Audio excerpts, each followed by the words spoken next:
Everyone thinks they know the Colt Peacemaker, the so-called gun that won the West.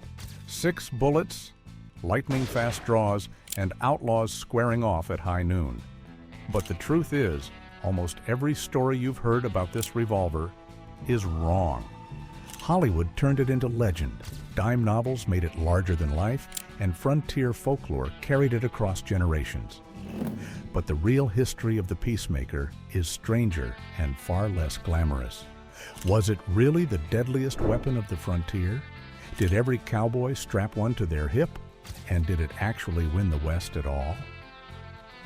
We're counting down the 13 biggest myths about the Colt Peacemaker, ranked from the smallest misconceptions to the ultimate Hollywood lie. And make sure you stick around until the very end, because myth number 1 is the single biggest falsehood of them all, the one even history books still repeat. Once you hear the truth, you'll never look at a cowboy's revolver the same way again. So let's see how many of these you've heard before. Starting with one of the smallest but most stubborn myths, the so-called 4-click test. Number 13, the 4-click test.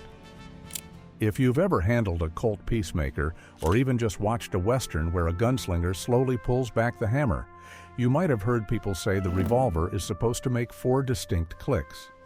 Some collectors and enthusiasts even claim those clicks spell out C-O-L-T, one sound for each letter, and use it as proof that a revolver is in proper tune. It's a catchy idea, and it sounds authentic. But here's the truth. The 4-click test is more of a parlor trick than a reliable piece of gunsmithing wisdom. In reality, the clicks you hear come from different internal parts of the action engaging as the hammer is drawn back: the safety notch, the half cock, the bolt locking, and finally, the full cock. Depending on wear, repairs, or slight variations in machining, not every Peacemaker will produce 4 clean clicks. Some might only give you 3. Others, especially if they've been used hard, might give you a weird sequence of half clicks that don't line up neatly at all. Professional gunsmiths have warned for years that chasing the 4-click sound is a myth. A broken half-cock notch or a misaligned bolt can still give you 4 distinct clicks, and yet the gun could be unsafe to fire. In fact, many original Peacemakers that have survived from the 1870s and 1880s don't sound like the Hollywood version at all. The COLT idea caught on much later, mostly as marketing and as a way for collectors to show off their knowledge. It's a neat piece of lore, but it doesn't tell you anything about the condition of the revolver. So while the 4-click myth makes for a satisfying sound effect on screen, the real Old West cowboys weren't counting clicks. They were just hoping their gun would cycle smoothly when it mattered. Now, if that's one of the lesser-known myths, wait until you see the others, because coming up at number 12 is a misconception almost everyone believes: that the Colt Peacemaker only ever came in .45 Colt. Number 12. It only came in .45 Colt. When people picture the Peacemaker, they almost always imagine it chambered in .45 Colt, the big, heavy cartridge that gave the revolver its fearsome reputation. Hollywood reinforced this image again and again with outlaws and sheriffs firing away in classic westerns. The very nickname, Colt 45, became so ingrained that many assume it was the only caliber this revolver was ever built for. But that's not the truth. Colt produced the single-action army in a wide variety of calibers, and not just for show. In fact, the 4440 Winchester was one of the most popular chamberings in the Old West because it allowed cowboys to use the same ammunition in both their rifle and their revolver. A cowboy on the trail didn't want to haul 2 different ammo types if he didn't have to. Carrying one cartridge that fit both his Winchester lever action and his Colt revolver made life far simpler. Over the decades, the Peacemaker was manufactured in dozens of calibers, from .32 and .38 to .41, .44, and even oddities like .22 rimfire or 455 Ely for British markets. Colt was happy to cater to what the market demanded, and the .45 Colt was just one option among many. In fact, in certain regions, it wasn't even the most common. The myth stuck because Colt 45 was catchy, easy to remember, and carried an aura of power. Firearms marketing in the early 20th century leaned into it, and Hollywood followed suit, collapsing the whole family of peacemakers into one iconic image. Over time, people forgot that the same revolver came in so many other chamberings. So while .45 Colt may be the caliber everyone associates with the Peacemaker, it was far from the only one. The real story is a revolver that adapted to its time, its owners, and its ammunition, proving it was never just one gun, but many. And if you think that's surprising, wait until you hear myth number 11, where we bust the idea that the Peacemaker's design never changed. Number 11, the design never changed. Watch enough westerns and you'll notice the Peacemaker always looks the same, a big gleaming revolver with a long barrel and a smooth classic profile. Movies have trained us to think that the Colt single-action army was a fixed design from its birth in the 1870s, carried unchanged from Dodge City to Deadwood. But in reality, the Peacemaker was anything but frozen in time. Colt introduced the single-action army in 1873, and almost immediately the design began to evolve. Early black powder frame models had a screw securing the cylinder pin, while later smokeless powder frames switched to a push-button latch. Barrel lengths varied, the famous 7.5-inch cavalry length, the 5.5-inch artillery model, and the stubby 4 3/4-inch civilian version. Each had different roles, and Colt marketed them accordingly. Safety features also changed. The very earliest revolvers weren't designed with modern drop safeties, which meant many gunfighters carried them with only 5 rounds loaded, hammer resting on an empty chamber. Later generations incorporated subtle internal tweaks, springs, and lockwork changes to improve reliability and safety. And let's not forget grips, finishes, calibers, and even engraving, all details that shifted with fashion and demand. Hollywood often glosses over these differences by using modern reproductions in every film. Many of the Peacemakers you see on screen aren't 19th century originals at all, but 20th century replicas, built with updated parts to handle modern ammo. That means when you picture the gun on a gunslinger's hip in a classic Western, you're often looking at a design that never actually existed on the frontier. The myth of an unchanging design stuck because it's cleaner and easier to sell one iconic image than a messy history of constant variation. But the truth is, the Peacemaker was more like a living product line than a single revolver, constantly adapting to technology, safety, and the demands of its buyers. And speaking of myths born from oversimplification, that takes us to number 10, the belief that once the Peacemaker appeared, it instantly replaced every other revolver on the frontier. Number 10, it instantly replaced older revolvers. One of the most common assumptions about the Colt Peacemaker is that when it debuted in 1873, it immediately swept aside every other revolver on the frontier. The story goes that the moment the single-action army hit the shelves, gunfighters, cowboys, and lawmen all tossed their cap and ball revolvers and older cartridge pistols in favor of Colt's newest 6-shooter. It's a neat image. One day, the Old West is armed with percussion pistols, and the next, everyone's packing shiny new Peacemakers. But history doesn't work that cleanly. The truth is that firearms technology on the frontier overlapped for decades. When the Peacemaker arrived, thousands of older Colt Navy and Colt Army revolvers were still in circulation, along with Remingtons, Stars, and countless converted percussion models. These guns didn't vanish overnight simply because Colt introduced something new. People kept using what they already owned, and many couldn't afford to upgrade. Conversions were especially common. Gun owners often had their older cap and ball revolvers modified to fire metallic cartridges, which gave them a second life well into the 1870s and 1880s. Meanwhile, companies like Smith and Wesson and Remington continued producing their own revolvers, meaning the Peacemaker entered a crowded market, not a vacuum. Even the U.S. Army, which famously adopted the Peacemaker, didn't scrap every older sidearm immediately. Issued weapons circulated side by side for years, and surplus guns often found their way onto the frontier after official service. The idea of instant replacement mostly comes from hindsight and Hollywood. Films like to present the Old West as a world of clean revolver duels where everyone's gun matched. In reality, the frontier was a patchwork of firearms spanning decades of technology. The Peacemaker may have been influential, but it wasn't a magic eraser that wiped out everything before it. And that myth leads naturally into the next. Number 9, the belief that the Colt Peacemaker was cheap and affordable to every cowboy on the frontier. Number 9, it was cheap and affordable. The image of the lone cowboy riding into town, buying a shiny new Colt 45 over the counter and holstering it like it was no big deal, has become one of the most enduring Wild West tropes. Movies and dime novels made it seem like a peacemaker was as common as a pair of boots, something every settler, ranch hand, and outlaw could easily afford. But in truth, owning one of these revolvers was a serious investment.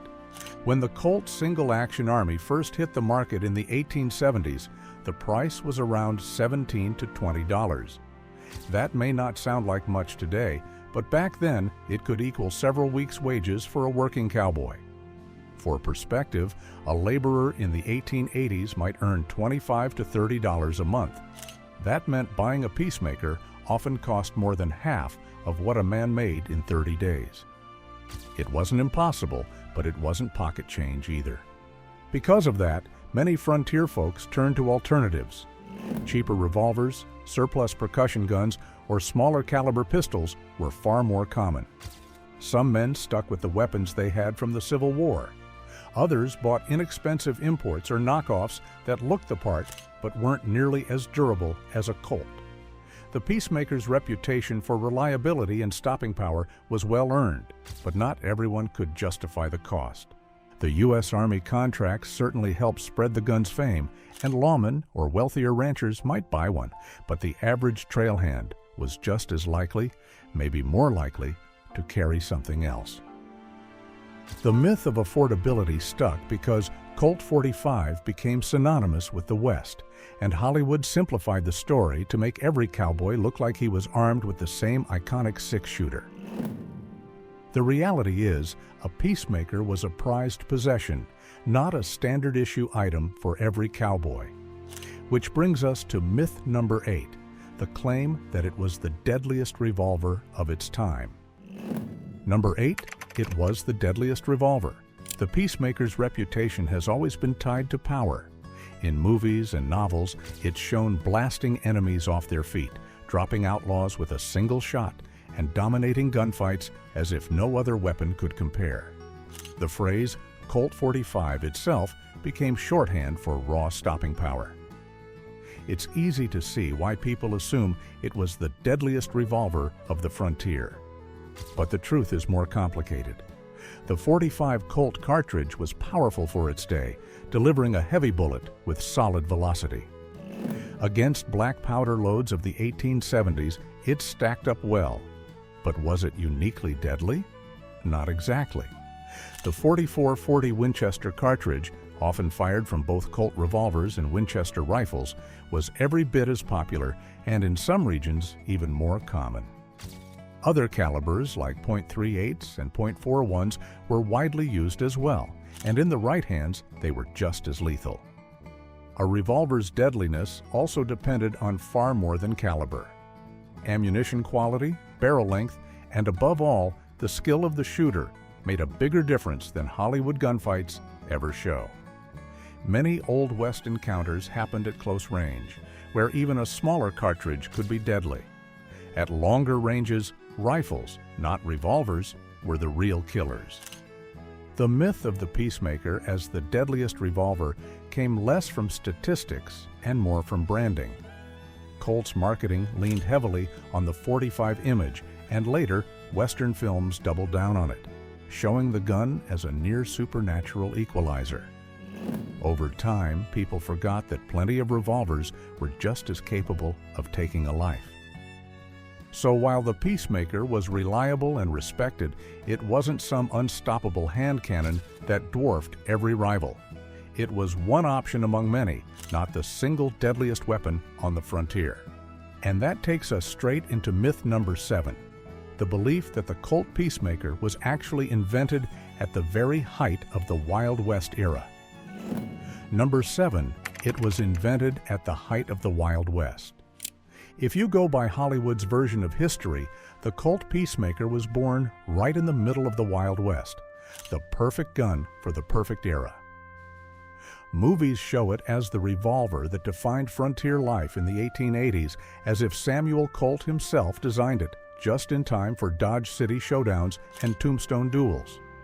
But the truth is, the timeline doesn't line up so neatly. The single-action army was introduced in 1873, and by that point, Samuel Colt had already been dead for over a decade. The man whose name became synonymous with the revolver never actually saw the Peacemaker. Instead, it was designed by Colt engineers building on earlier ideas, and it came to market just as the frontier was beginning to change. The Civil War was less than a decade behind. The Transcontinental Railroad had already opened, and native resistance on the plains was being crushed by the U.S. Army. In other words, by the time the Peacemaker appeared, much of what we picture as the Wild West was already on the decline.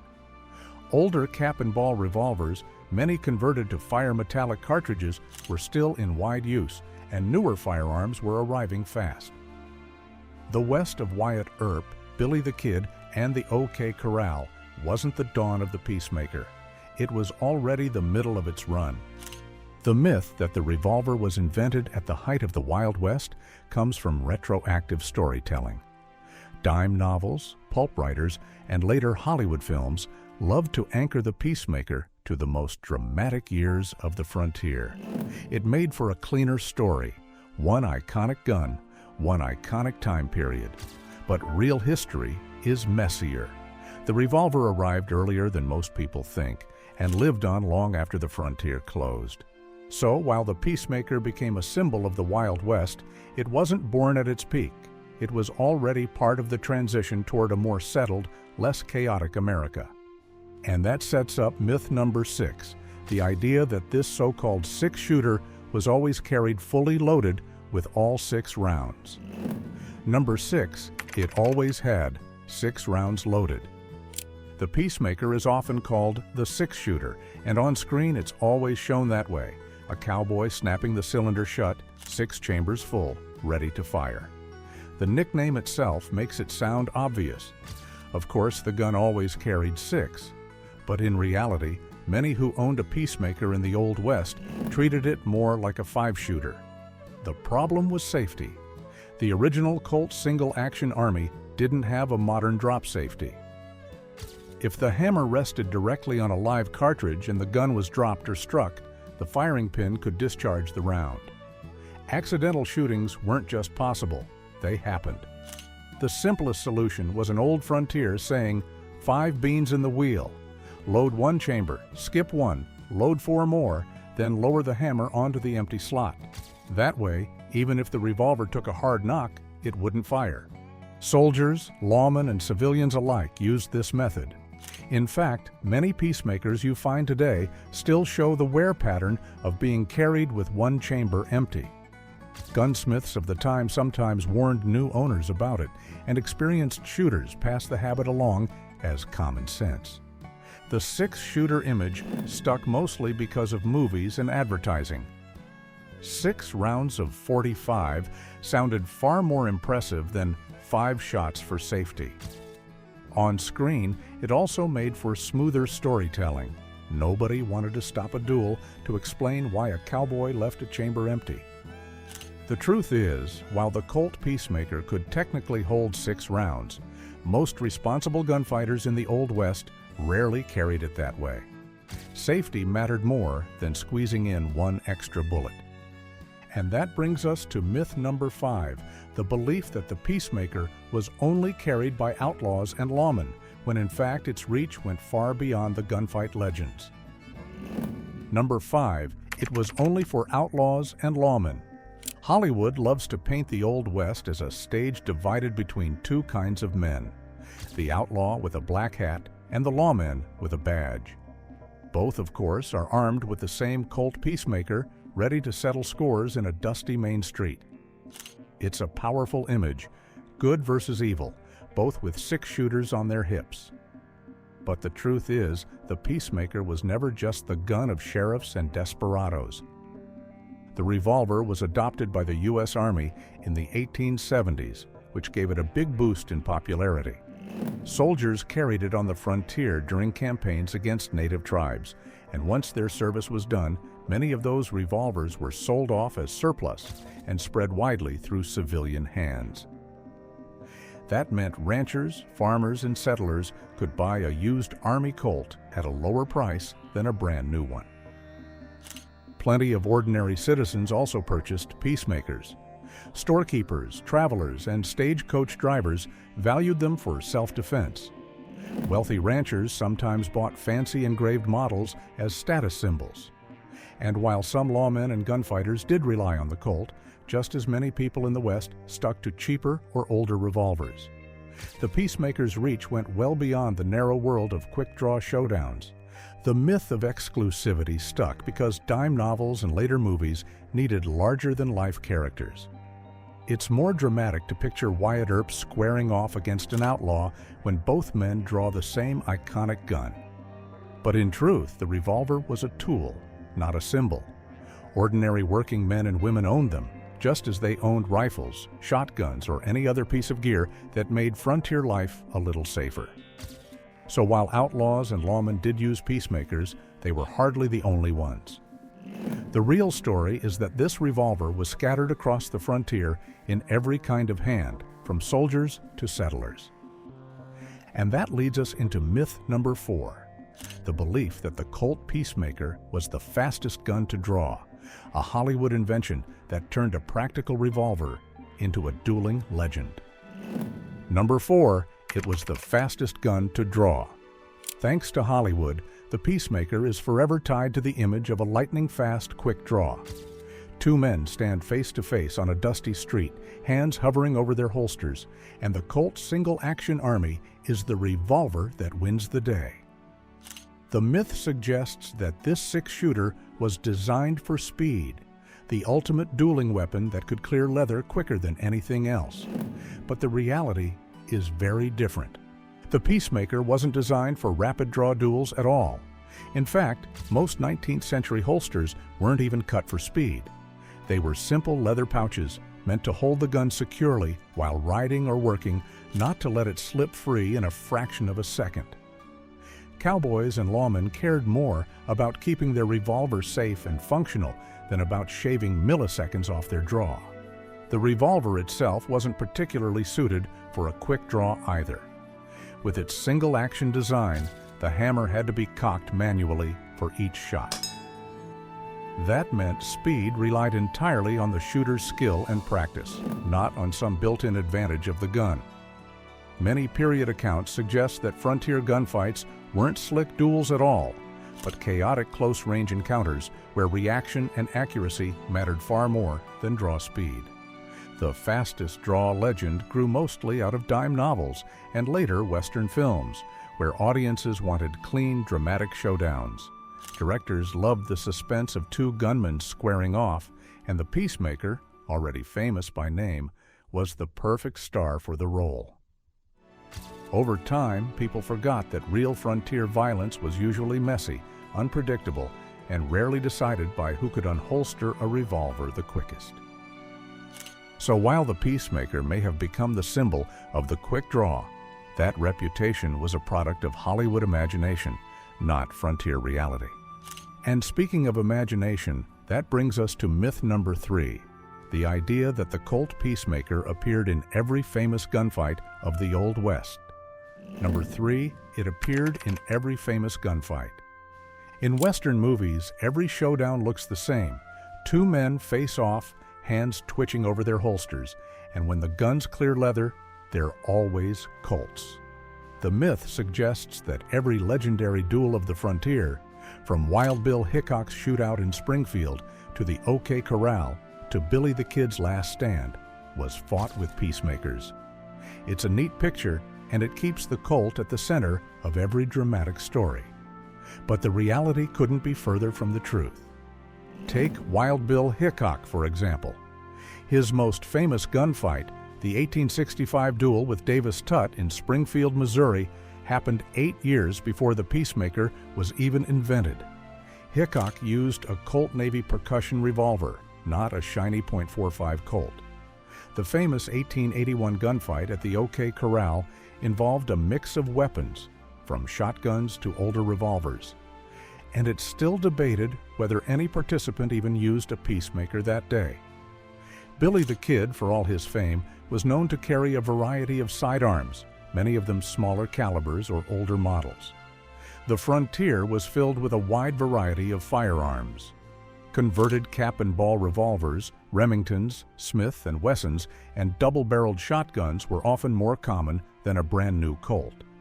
Even in the most celebrated gunfights, the Peacemaker was just one of many possible weapons, not the guaranteed star of the show. So why does the myth persist? Because Hollywood needed consistency. It was easier to give every outlaw and sheriff the same iconic six-shooter than to explain the messy reality of mixed firearms. Over time, audiences began to believe that every legendary figure in the West had the exact same revolver strapped to their hip. The truth is that the Colt Peacemaker wasn't present in every famous gunfight. Sometimes it was there, sometimes it wasn't, and often the weapons used were far less glamorous. But Hollywood made sure the Peacemaker became the gun of legend, regardless of what history says. And that sets us up perfectly for myth number 2, the claim that it was the most common gun in the West, the so-called gun that won the West. Number 2, it was the most common gun in the West, the gun that won the West. No phrase has done more to cement the Colt Peacemaker's reputation than this one. The gun that won the West? It sounds definitive, almost like a historical stamp of approval. Colt's marketing used it, Western writers repeated it, and Hollywood practically built an entire genre around it. The image is clear. Every cowboy, soldier, and outlaw carrying the same Colt 45, dominating the frontier like no other weapon. But this is more slogan than truth. The Peacemaker was respected, yes, and it was certainly carried by many. But it was never the most common firearm of the frontier. Rifles and shotguns were far more practical for daily life. A Winchester lever action could hunt game and defend a homestead. A shotgun could put food on the table or guard a stagecoach. For settlers and pioneers, those long guns mattered more than a revolver ever did. Even among handguns, the Peacemaker was only one of many. Cheaper revolvers flooded the market. Old Civil War pistols, converted to metallic cartridges, stayed in use for decades. Remington and Smith & Wesson offered popular competitors, and countless inexpensive suicide specials were sold in hardware stores across the West. The Peacemaker wasn't the universal sidearm of the frontier.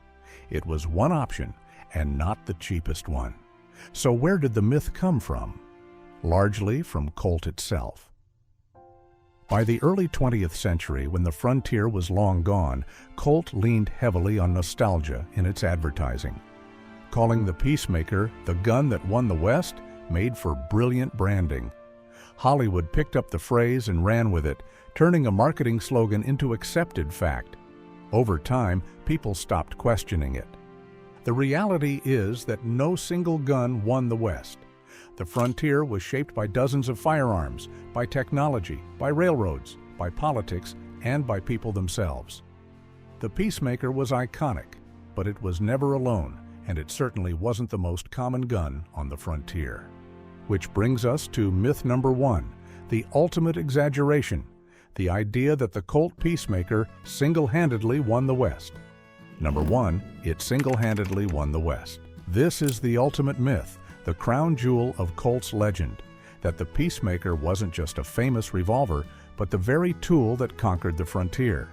The phrase, "the gun that won the West," has been repeated so many times, it feels like history itself. In movies, it's the decisive weapon in every showdown. In advertising, it was sold as the revolver that tamed lawlessness.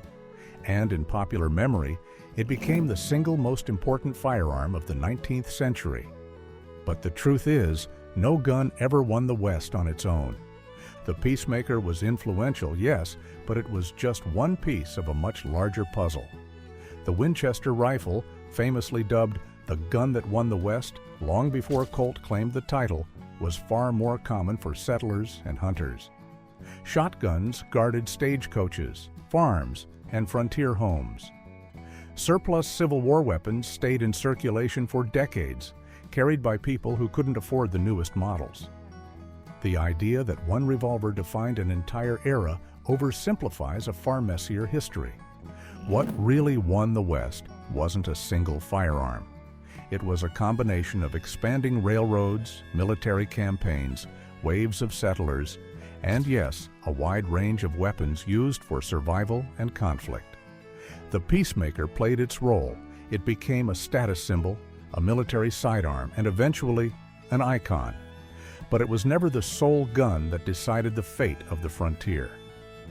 The myth stuck because it's cleaner to tell a story with one hero weapon. Hollywood loves a symbol, and Colt's marketing handed it to them. Over time, the revolver became shorthand for the entire West, even though countless other guns and countless other forces shaped the era. So while the Peacemaker is legendary, it didn't single-handedly win the West. What it really conquered was our imagination, becoming the most mythologized firearm in American history. And there you have it, 13 of the biggest myths about the Colt Peacemaker, the revolver that legend says built the frontier. From the 4-click trick to the idea that it single-handedly won the West, we've seen how much of its reputation comes not from history, but from marketing, dime novels, and Hollywood. The truth is, the Old West was far more complicated and far more interesting than the stories we've been told. The Peacemaker was iconic, yes, but it was only one of many tools carried across the frontier. Rifles, shotguns, and even cheaper pistols all had their role, and the gun that really won the West wasn't a single weapon at all. So the next time you see a cowboy draw a shiny Colt on screen, you'll know you're watching more myth than reality. And maybe that makes the truth even better, because the real history of the West is stranger, messier, and more human than any Hollywood script. Which of these myths had you always believed? And which one surprised you the most? Let me know in the comments. If you enjoyed this deep dive into the Wild West's most famous gun, make sure to subscribe for more history that busts the myths and digs into the truth. Thanks for watching, and I'll see you in the next one.